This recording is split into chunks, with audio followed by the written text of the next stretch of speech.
Back in 1998, I made a speech for the Republican Women's Caucus at the Country Club in Danville. And unbeknownst to me, there was a public official in the office who was head of elections for Contra Costa County. I did subsequently find out about a year later that due to my speech on vote fraud, Contra Costa County performed a purge of their voting rolls and found that 28% of their voting rolls were either deceased or illegal aliens. 28% is more than enough to throw any election. It isn't fair to any citizen candidate who wants to run for office to be cheated out of their opportunity to serve in public office because of vote fraud for the elitists, the globalists, the unseen government to continue their agenda. Now I'll go back to my column.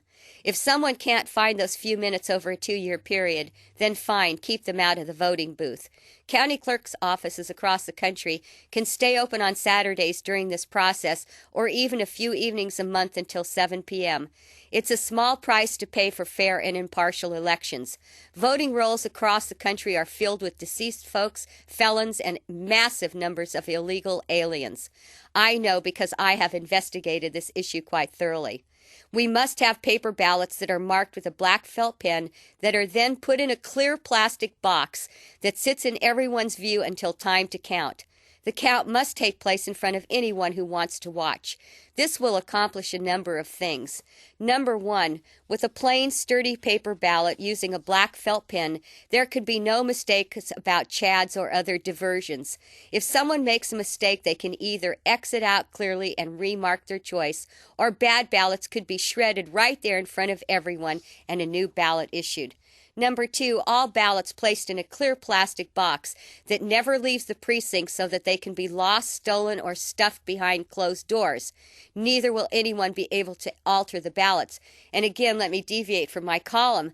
In my primary in 1996, I was contacted the day after the pretend election by a woman who worked in one of the precincts in one of the counties in the district. She never told me if she voted for me, but she was very distressed. Having been a precinct worker for over a decade, she came to the precinct that evening to perform her duties, and when she walked in the back, the ballots, which are supposed to stay in the sealed boxes until they're escorted by a sheriff's deputy to the county clerk's office, were open in the back room and spread out all over the table. When she asked what was going on and pointed out that it was a violation of the law, she was told to mind her own business and go back to work. In the book Vote Fraud, The Stealing of America, the Collier brothers, who sacrificed a great deal to bring Americans the truth about vote fraud 20 years ago, actually were able to film the League of Women Voters in the state of Florida altering ballots with tweezers in the back room. They didn't care about honesty and fairness in the elections. They wanted their choices for their party to win no matter what the cost, and in that case it was cheating. And as far as the final election, since I wrote this article in 2004, after the elections, I would like to point out again that I don't belong to any political party. I did not vote for Bush. I did not vote for Kerry, because to me, voting for one flavor of evil is like voting for another flavor of evil, and I refuse to do it. As we all know, Ohio was a quote, battleground for the outcome of the election, everything on those electoral college delegate votes. Several months before the election, the CEO of Diebold, one of the largest manufacturers of machines in the country, sent out a fundraising letter promising to deliver Ohio to Bush. Well, it's an amazing thing, but he was good on his promise. He delivered the state of Ohio. After I'll go back to number 2 here and from my column. All ballots placed in a clear plastic box that never leave the precinct so they can be lost, stolen, or stuffed behind closed doors. Neither will anyone be able to alter the ballots. After the count, the boxes would then be escorted by the county sheriff and deputies to the county clerk's office for secured storage in the event a recount is requested. The process now means you vote, put the ballot in a cardboard box, walk out the door, and never know what happened to your ballot after that. I know what happened with mine in the 1996 primary. It was a joke and an open invitation for fraud. Number 3, break down the precincts. No more than 20,000 voters per precinct so that hand counting is manageable, accurate, and time effective. There are more than enough volunteers in this country who want fair and impartial elections to assist on Election Day.